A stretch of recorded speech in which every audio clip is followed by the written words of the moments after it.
A messy breakup between Trump and Musk, a sweeping new travel ban, and Amazon's futuristic robot delivery plans. And of course, today's trivia question. This is for all of you history buffs out there. Which two beaches did U.S. troops land on during D-Day? I'll tell you at the end of the show. It's Friday, June 6th. This is the Flyover Podcast. Welcome to the Flyover Podcast, taking you above the noise for an unbiased, high-altitude view of today's headlines with daily coverage that's honest and refreshing. Let's cruise the news and land the facts. Good morning, everyone, and welcome to the Flyover Podcast. I'm your weekday host, Ayla Brown. Whether you're on your morning commute, squeezing in a walk, or just rolling out of bed, thanks for starting your day with me. Let's get into what's happening across the country and take off with the biggest stories of the day. First up, the relationship between President Trump and Elon Musk has gone up in flames, and it's playing out like a blockbuster drama on X. The feud erupted Wednesday over Trump's One Big Beautiful Bill, a 1,038-page tax and spending package passed by the House on May 22nd. Musk, fresh off his 129-day stint leading the Department of Government Efficiency, slammed it as a, quote, disgusting abomination for its $3 trillion deficit impact, per the Congressional Budget Office. Musk, who spent $288 million backing Trump's 2024 campaign, also fumed over the bill's cut to electric vehicle tax credits, which hits his Tesla empire very hard.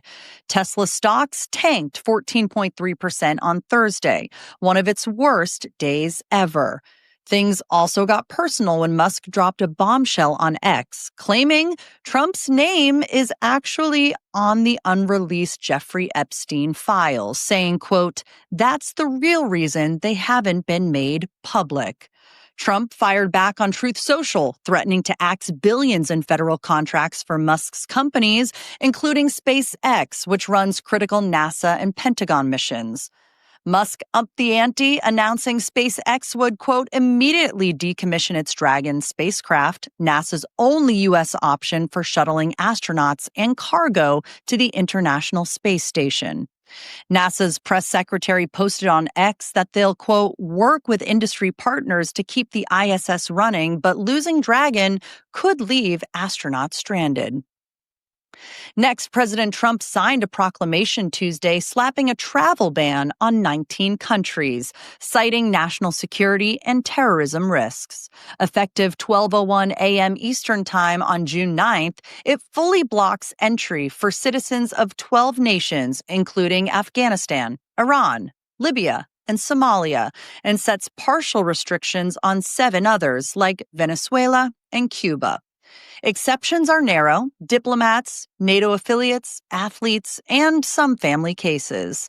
The policy, echoing Trump's 2017 ban, has sparked global backlash, with Iran and Venezuela threatening reciprocal measures and groups like the ACLU warning of economic and social fallout, especially for families split across borders. The White House says it's all about safety, but critics call it discriminatory. Finally, Amazon's taking delivery to the future with humanoid robots designed to hop out of Rivian electric vans and drop packages at your door.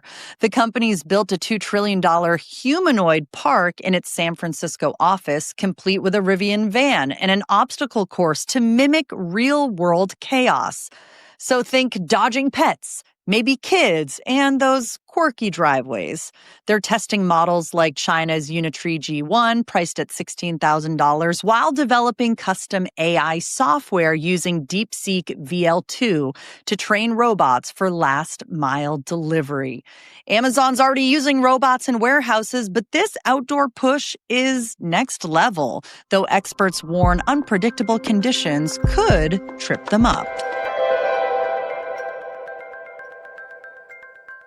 Here's what's happening in politics today. First up, Homeland Security Secretary Kristi Noem announced on Thursday the end of the TSA's Quiet Skies program, a surveillance effort started in 2010 to monitor travelers for potential terror risks. Noem called it a $200 million of a year flop that never stopped a single attack and was used to target political opponents like Trump's Director of National Intelligence, Tulsi Gabbard, who was flagged for unspecified reasons. Noem says TSA will keep core security vetting, bolstered by Real ID, and she's pushing for a congressional investigation into the program's misuse. Next, President Trump and Chinese President Xi Jinping are taking their trade talks to the next level, agreeing at an in-person meeting after a 90-minute phone call on Thursday. The call, described by Trump on Truth Social as, quote, very good, focused on trade, rare earth minerals, fentanyl, and TikTok, with Xi Jinping inviting Trump to China and Trump reciprocating. This comes amid escalating tensions, with Trump threatening 60% tariffs on Chinese imports and China accusing the U.S. of violating trade agreements. The meeting's location is still to be determined, but it's a big step as both sides navigate a trade war rattling global markets. Finally, President Trump has ordered the Justice Department to investigate whether former President Biden's aides hid signs of cognitive decline during his final years in office. The probe, announced on Tuesday, aims to uncover if staff shielded Biden's mental state to maintain power, following reports of aides tightly controlling his schedule and public appearances. The investigation could spark legal battles as it probes whether aides misled the public or violated ethics rules. No official comment from Biden's camp yet, but the story is definitely gaining traction. There are more political headlines if you go to jointheflyover.com and sign up for the email edition. When you sign up, the flyover will land in your inbox every single morning. It's the best part of your morning. We are brought to you today by David Protein. 28 grams of protein, 150 calories, and 0 grams of sugar. No gimmicks, just straight up fuel. You know, most bars on the market are basically dessert in disguise because they're loaded with sugar and they're packed with calories and pretending to be healthy. But David keeps it simple, high protein, low calorie, and nothing unnecessary. So if you're trying to hit your protein goals without blowing up your diet, this bar actually makes sense for you. No more comparing labels and doing math in the grocery aisle, because one David bar gets the job done. Protein helps build muscle, preserve strength, and keep your bones healthy, especially as we age. So David bars, if you're wondering, come in multiple flavors, all of them worth trying, by the way. And if you buy 4 cartons, you're going to get that 5th one free. Check it out at davidprotein.com. Once again, that's davidprotein.com, or just click on the link in the description below. All right, it's time for Podcast Extra. Here are some bonus stories just for listeners of the Flyover Podcast. First up, the U.S. Supreme Court dropped a unanimous 9-0 ruling on Thursday in favor of the Catholic Charities Bureau in Wisconsin, saying it qualifies for an unemployment tax exemption granted to other religious organizations. The case, Catholic Charities Bureau Incorporated versus Wisconsin Labor and Industry Review Commission, centered on whether the charity's work was, quote, primarily religious under state law. Wisconsin's Supreme Court had said no, arguing the charity's activities were mostly secular, but Justice Sonia Sotomayor, writing for the court, called that textbook denominational discrimination. She said the First Amendment demands government neutrality between religions. Next, a wild scene off the coast of Alaska. A fire broke out on Tuesday on the cargo ship MV Ruby, carrying 3,000 vehicles, including 800 electric vehicles, forcing all 22 crew members to abandon the ship. The blaze, reported 20 miles off Kodiak Island, started in the engine room and spread, with fears that EV batteries could worsen the fire due to their risk of thermal runaway. The Coast Guard rescued the crew, who were unharmed, and the ship's now anchored at as firefighters battle the flames. The ship was headed to Japan, and the cause is still under investigation. Finally, a feel-good moment from the BBC's Race Across the World. British brothers James and Ollie, both in their 20s, said competing in the reality show, this is the one where teams race 15,000 kilometers across South America with no phones or flights. Could you do it? I don't think I could. Well, the brothers were saying it brought them even closer than ever. Starting as self-described opposites because James is a lawyer, Ollie's a musician, they faced brutal challenges like crossing the Andes and hitchhiking through Brazil. By the end, they told Radio Times they'd learned to lean on each other's strengths, with James saying, quote, "We bickered, but it made us brothers for life." That's amazing. And by the way, that is your podcast extra roundup, from court victories to ship fires and brotherly love. Tune in again tomorrow for more exclusive stories just for you. Coming up, one MLB team has hit rock bottom, and one 30-year-old woman just became the youngest self-made billionaire in the world. Who is she? And how'd she do it? I'll tell you in a minute. First up in finance news, Lucy Guo just became the youngest self-made female billionaire in the world. Yes, even younger than Taylor Swift. At just 30 years old, the college dropout co-founded Scale AI, a company that trains artificial intelligence models for government and business clients. Even though she left Scale in 2018 after a falling out with her co-creator, she held on to a 5% stake, now worth about $1.2 billion, thanks to the company's $25 billion valuation.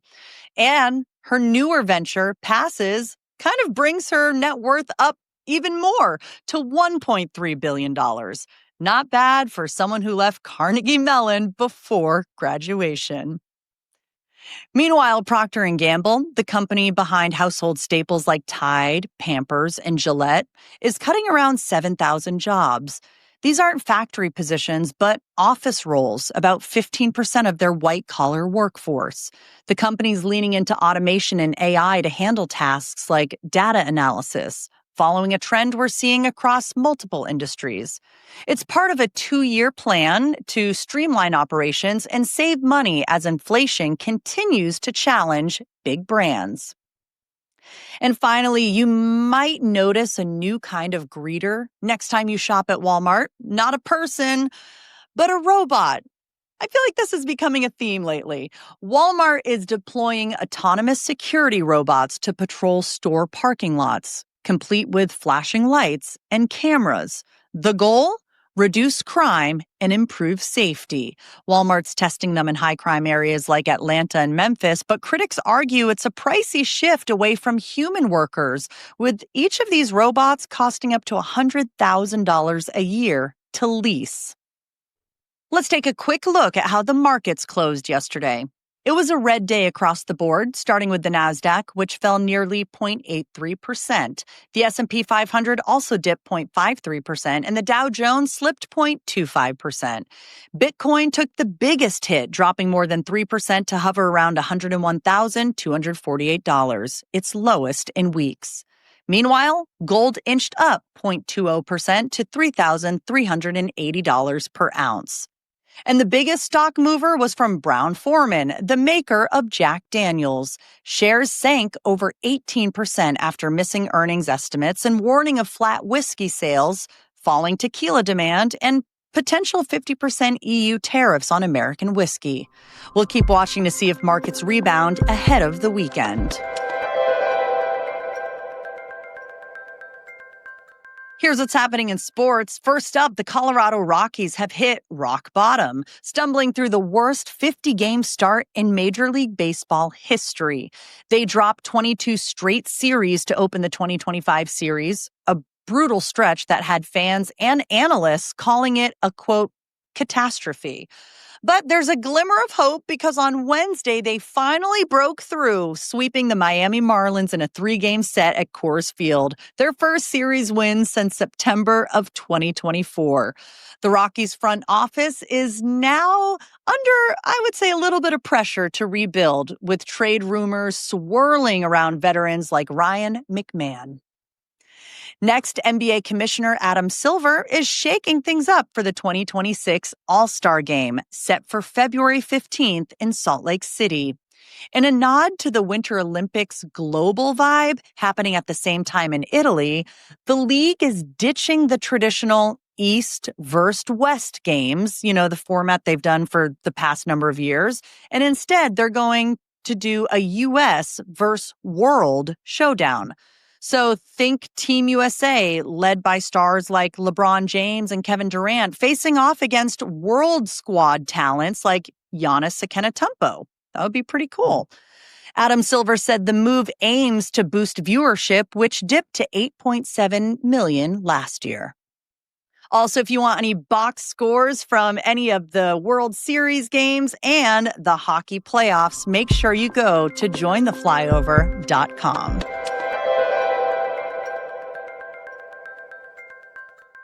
In the world of science and tech, there's some fascinating stuff happening right now. First up, have you ever wondered what would happen to New York City if humans just, vanished? Scientists have thought of that, and it's kind of concerning, okay? Listen to this. Within days, the city's power grid would fail as backup generators run out of fuel, plunging it into darkness. That's step one. Then subways and streets would flood in weeks without pumps to keep water at bay. Some 13 million gallons pour into New York City's tunnels daily. By a year, plants would start cracking through the pavement, and in a century, forests would reclaim Manhattan with skyscrapers crumbling under vines and weather. Wildlife like deer and coyotes would move in, turning Central Park into a legit wilderness. I have no words, just bad dreams now. Next, NASA's Landsat 7 satellite officially retired this week after a 26-year run, circling Earth hundreds of thousands of times and snapping images that tracked climate change, deforestation, and urban sprawl. Launched in 1999, it captured 3.3 million images, helping scientists monitor everything from shrinking glaciers to wildfire scars. Its final signal was sent on Monday, and now it's just space debris orbiting silently. NASA's calling it a bittersweet end, with Landsat 8 and 9 picking up the slack. Finally, OpenAI is playing cybercop, shutting down ChatGPT accounts tied to North Korean IT workers running fraud schemes. These hackers, linked to the DPRK's Reconnaissance General Bureau, posed as remote U.S. tech workers to infiltrate companies, funneling salaries to fund North Korea's missile program. OpenAI identified the accounts through suspicious activity like mass logins from the same IP addresses and worked with Microsoft to block them. The FBI says these schemes have raked in millions.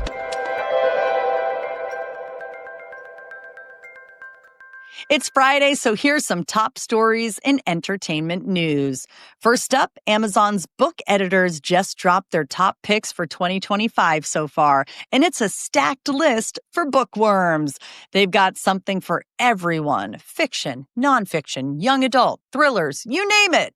A standout is Suzanne Collins's Sunrise on the Reaping and the latest Hunger Games prequel.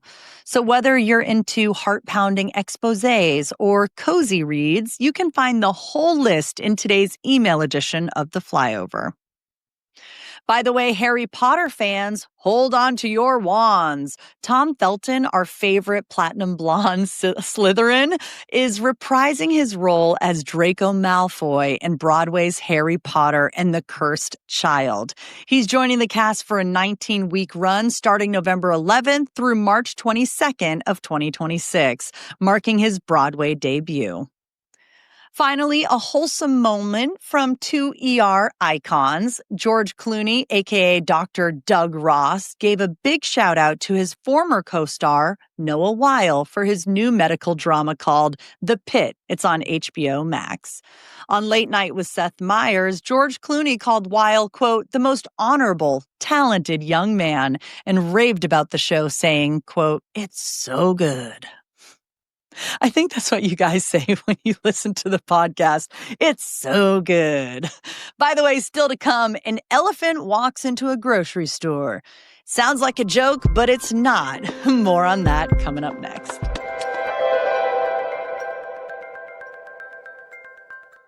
All right, everyone, it's time for the etc. section of the Flyover Podcast. We're wrapping up with the quirky, unexpected stories that don't fit anywhere else, but they're just too good to miss.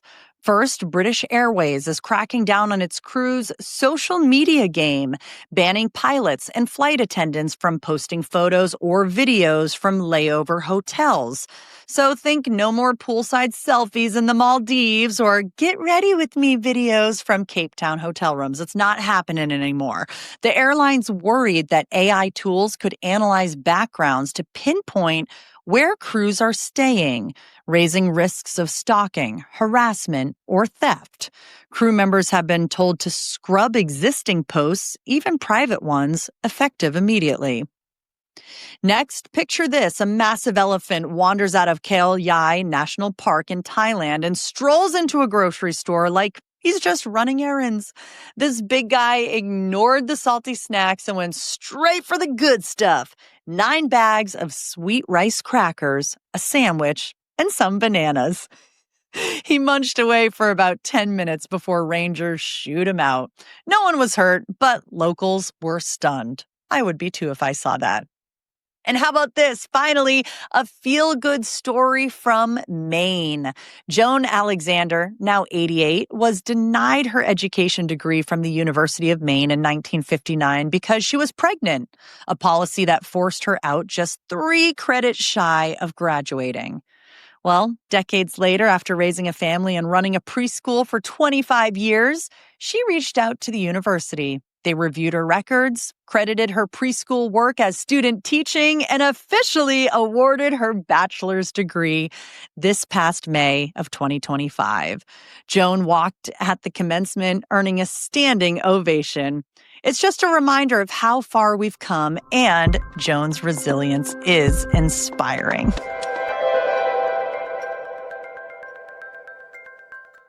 Here's yesterday's poll question and the results. When do you respond to text messages?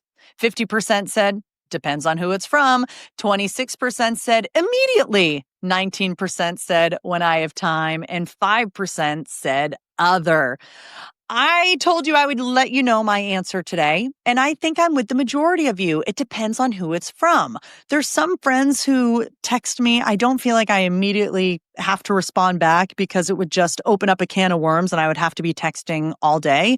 And as a mom of trying to keep 2 young boys alive at all times, I kind of have to take my phone and my texting kind of separately than my everyday, day-to-day time with my guys. So I guess for me, it also depends on who it's from. Yay, we have a lot in common. But here's the poll question for today. Wow, do you enjoy weddings?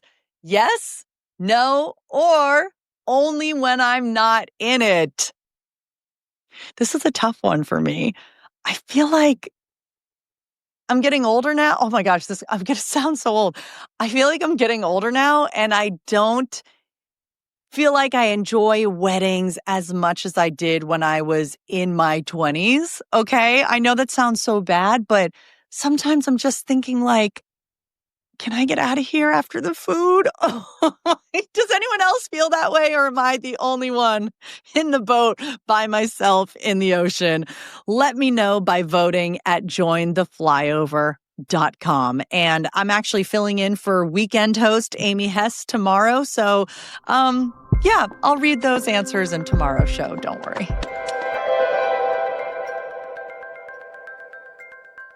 Okay, everyone, if you've made it to the trivia section, congratulations, you get a prize. The answer to the trivia question. question. Which two beaches did U.S. troops land on during D-Day? I know these are code names, but that would be Utah Beach and Omaha Beach. From there, the mission was to push inland and cut off the Kententon Peninsula. British and Canadian forces landed nearby to support the U.S. flank and help secure the area. Well, that's it for Friday here on the Flyover Podcast. I'll be here with you all weekend because, as I just said, Amy Hess is going on vacation with her family. So, sorry, you guys are stuck with me for another few days with more headlines and another podcast extra section just for you. Have a great weekend. Thanks for flying with us.